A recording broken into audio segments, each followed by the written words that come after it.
With the coronation of the champions elect being delayed by yet another game week, and the basement dwellers of the WSL being clobbered on the road twice in a row, it seems that the 20th match week of the WSL season offered up a lot of surprises and, of course, so many goals to enjoy from.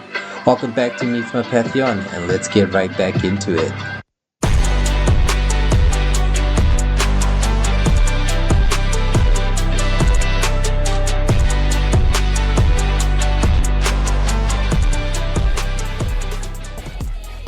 Kicking off the game week, we have Brighton hosting Champions League Manchester City in a game where City just needed a win. It didn't matter by how many goals, by the manner in which they went about getting that win.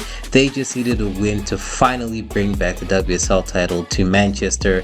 But as already alluded to in the introduction to this video, that was going to be easier said than done. Going into the game, and City nearly opened the score immediately after a very uncharacteristically sloppy start from Brighton, but the Champions League nevertheless got their early opener courtesy of a swagger lob from Carolyn after again some very shoddy defending from Brighton. For the Seagulls, this seemed to be the nice splash of cold water onto the face that they really needed to get things going, and it wouldn't take too long before Haley leveled for Brighton after a very great and patient team build-up before scoring the winner, of course, towards the end of the game after Kikoseke had gotten the Seagulls ahead early on in the second half from a very tight angle that really was amazing to bear witness to.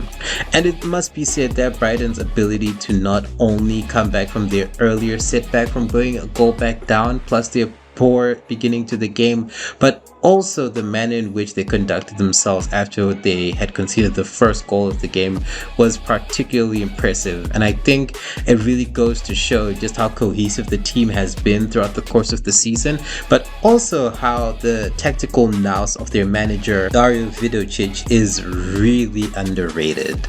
On the side of the champions elect, Bunny Shaw would grab the consolation goal for City, who, despite dominating the game, they were given a very hard time by Brighton, which of course did delay their coronation. And I think Andre Jurglitz and his players must really be a little bit tense on the back of this performance, because again, they really did well to assert themselves and put in a good account of themselves, as you'd expect given the very good season that Man City have had. But I think Brighton, they've pretty much laid down a precedent, at least for City's last two games, which are no pushovers, because they've got West Ham and Liverpool who are fighting relegation, well, at least the relegation playoff threat that they don't really want to go through. And I think watching this game, these two teams that City are coming up against will definitely try to look and implement what Brighton did here, which is just absorb the pressure, do your best not to concede, and then when the opportunity arises, just open City right up. Because unfortunately, one thing that Man City do suffer from is a lack of experience, especially at the back, which does leave them open to some porous defending, shall I say. But nevertheless, looking at this game particularly, Brighton did a very good job of just pipping the current champions elect to a very important 3 points, might I say, for the Seagulls. Whereas for City, they're just looking forward to the next two games, which again, they won't be any pushovers, but they're looking to get themselves over the line so that they can finally again get their hands on the WSL title and arrest Chelsea's reign of dominance.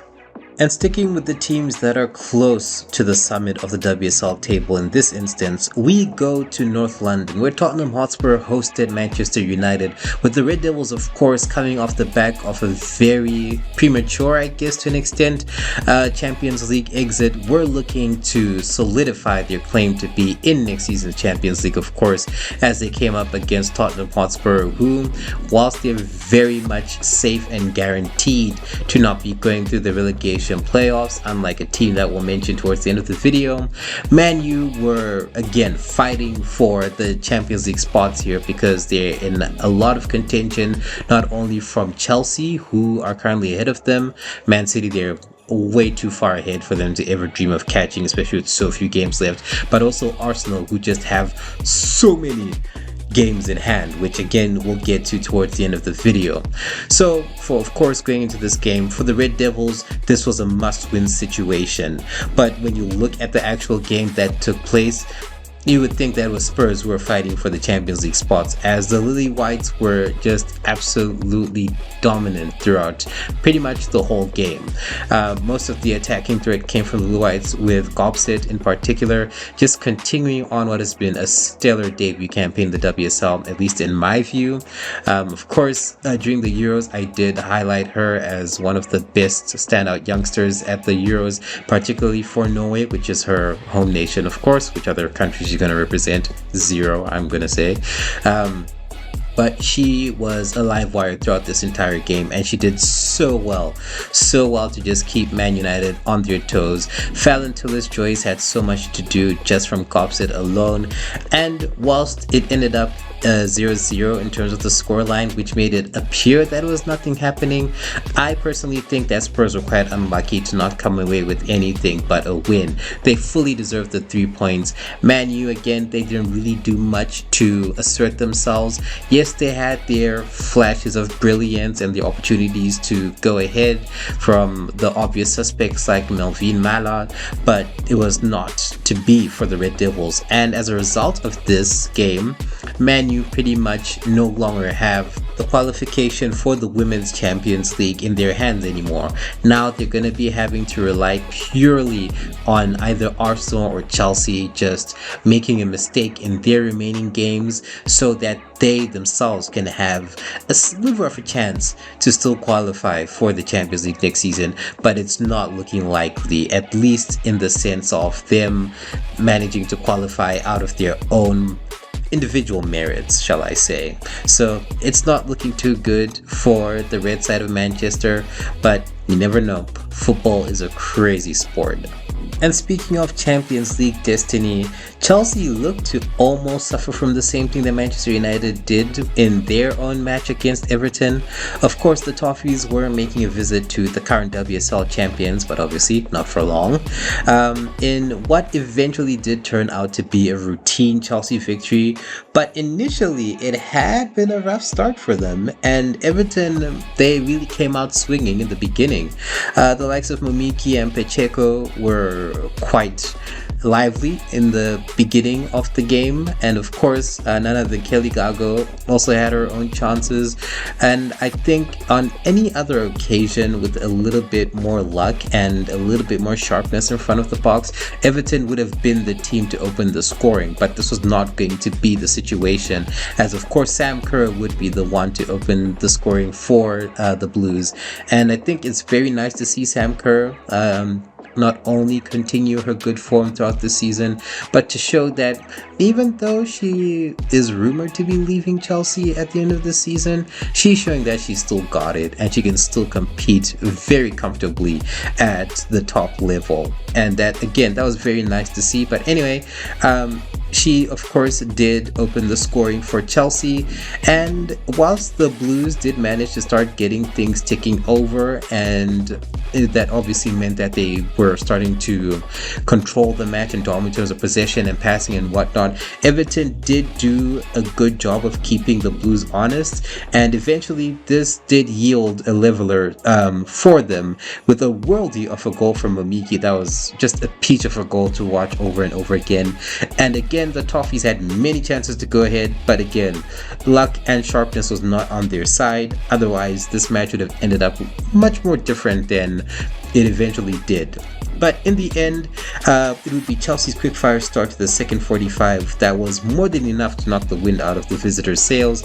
And of course, Courtney Brosnan's earlier heroics to keep her team in the side counted for nothing in the end, with of course Erin Cuthbert rounding out the scoring from a Sam Kerr brace that should have been a hat-trick, but thanks to a lack of goal line technology in the WSL, ended up as just a brace, and an unmarked lob of a goal from Ellie Carpenter, which was highly indicative of some very, very shoddy defense from Everton, who have just had one of the craziest seasons in terms of form. And I hopefully would like to think that the Toffees will recruit better, especially in this upcoming window in the defensive department, because Everton are a very good team, but I think their lack of seasoned personnel, shall I say, lets them down all too often, and I think it shows especially in these kinds of games. But nevertheless, a very good showing from Chelsea to just about a little bit secure their presence in the Champions League next season. From the top of the table, we dive all the way near and just about at the bottom of the table in these last few matches, if I'm being honest. And we begin with West Ham taking on fellow somewhat close basement dwellers in Liverpool in a match that was going to have some sort of an effect at the moment the game was being played with regards to the relegation playoffs at the end of the season between, of course, the Hammers and Liverpool. The Hammers were being hosted by Liverpool, and in a game that was somewhat contentious given my little ramble just before. Funny enough, it would be West Ham that were dominant early on, and the Hammers would get the opener through a deflected corner attempt from Shakira Martinez, which ended up being ruled as a Kapok's own goal to get things started off. And as usual, I've sung her praises throughout pretty much the entirety of all of these videos that I've done for the WSL. Vivian Asseyi was just a live wire. She was a threat, as she's always been. How she's still at West Ham, it just boggles my mind. She is way overdue a big step up in terms of the teams that she represents. That's in no ways, shape or form an insult on West Ham or the ability of the team, but I just think she deserves to be at a bigger club in terms of ambition and challenge, because I think she surpassed this level. She's a big fish in a small pond. But anyway, singular player praise aside, West Ham were pretty much on top throughout the entirety of this game. Liverpool did do their best through the likes of Olsen and Holland to just bring themselves back level with the Hammers, but it was not to be.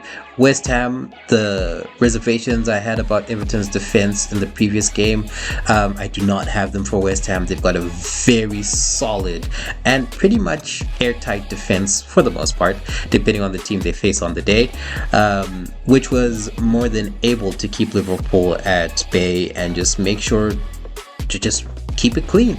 They managed to keep the Reds at arm's length.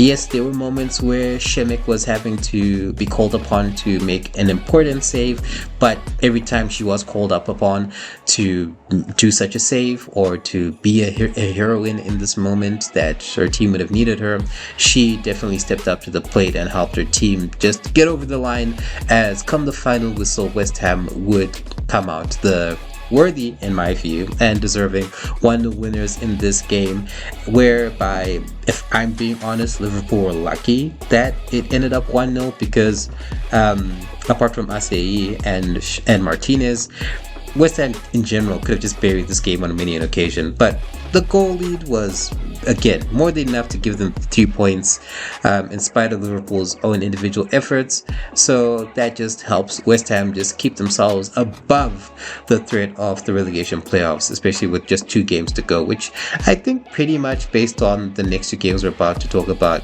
I don't think they've got anything to fear about. They're just about safe. Now for the final 2 games that we have to cover for this game week, there's going to be quite a few running themes. The first theme is going to be of goals galore, but one way. And the other prevailing theme is going to be Leicester City, of course, the team that are currently at the bottom of the WSL table.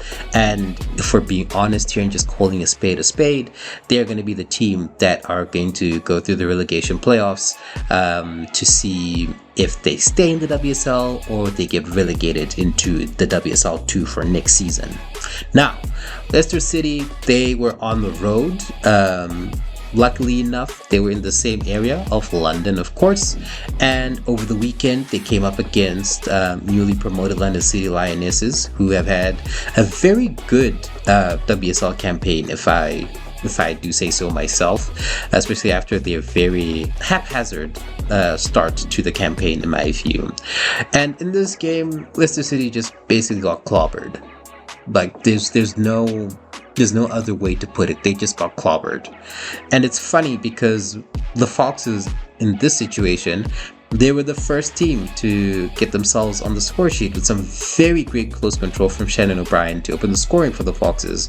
But then, of course, it wouldn't take long for them to lose that lead before Corrales would level in less than 2 minutes of the cross shot for the Lionesses, before Goodwin, Rylov, Gayoro, and Godfrey completed the drubbing to not only keep Leicester rooted to the bottom of the table, but to see London City Lionesses just pretty much give themselves arguably their biggest milestone victory in the WSL so far, which is very good for the newly promoted side.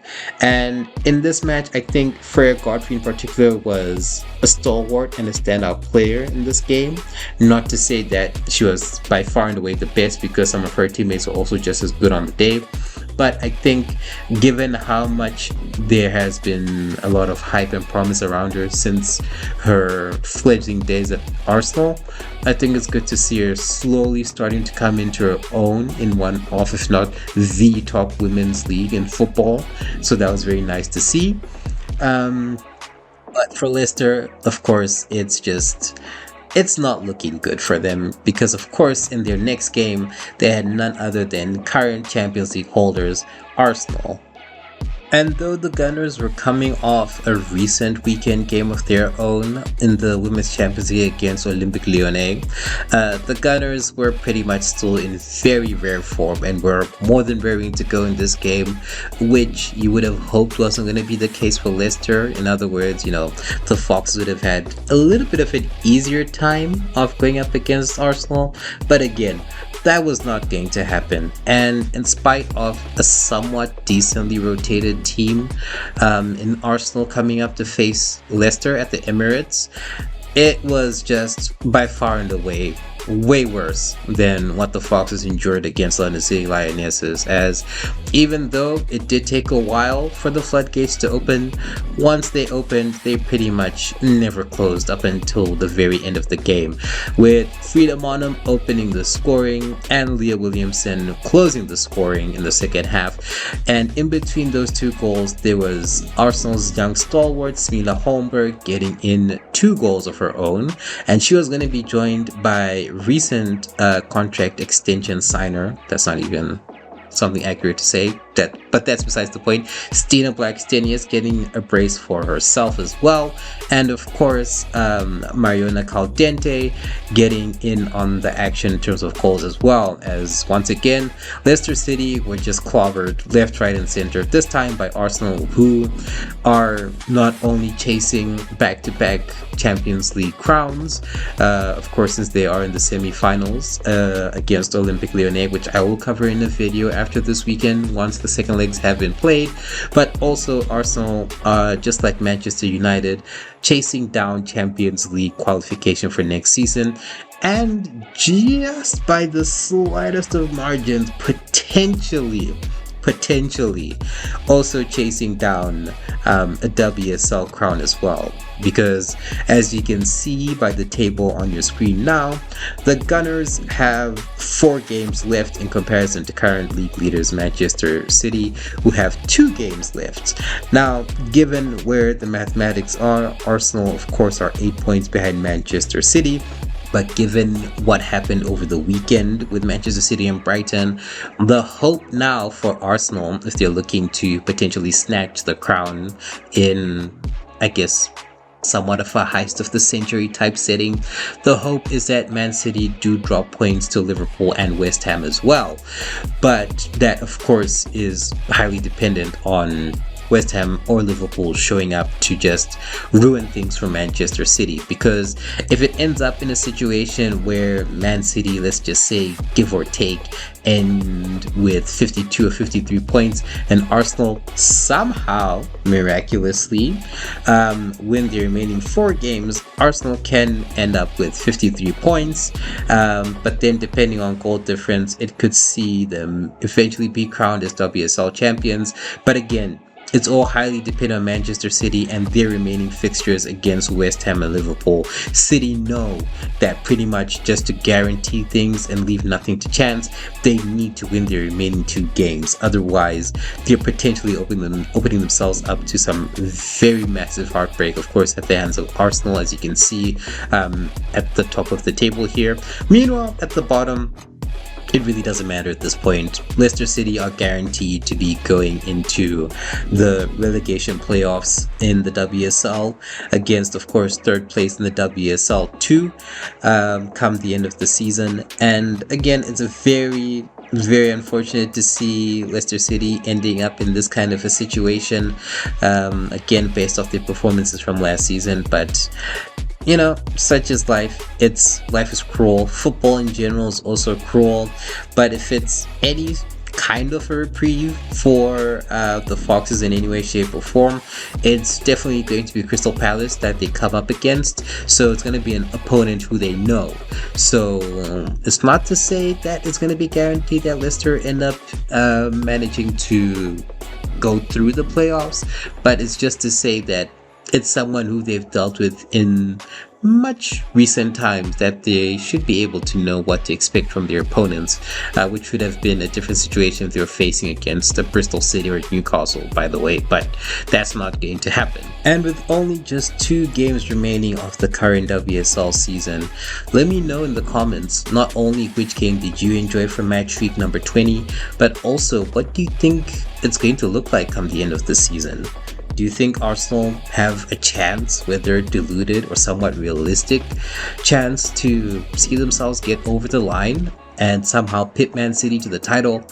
Or do you think City will manage to hold steady and just see things through and get themselves once more on top of the podium as champions of the WSL, and of course giving themselves Champions League football as a result? It's interesting. It's very interesting. Of course, me being biased, I do want Arsenal to do the impossible. So in other words, I do want West Ham and Liverpool to make sure City come away with the least possible amount of points that they can come away with.